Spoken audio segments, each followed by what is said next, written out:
సింధూర బొట్టు నుదుట పెట్టింది సిగలీర పోసింది చూడు శివయ్యని బిడ్డ నల్ల పోచమ్మ బయలెల్లి వస్తుంది చూడు. ఓం నమ శివాయ, ఓం నమ శివాయ, ఓం నమ శివాయ.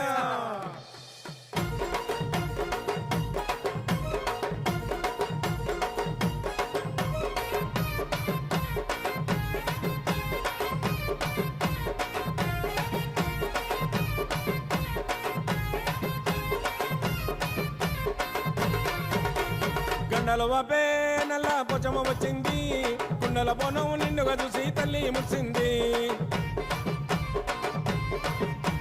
నల్లని రూపం తల్లి నాలుగు తప్పింది నల్ల నాగుల మణిహారాలు మెడల వేసింది. గండల వాపే నల్ల పొచమ వచ్చింది కుండల బోనం నిండు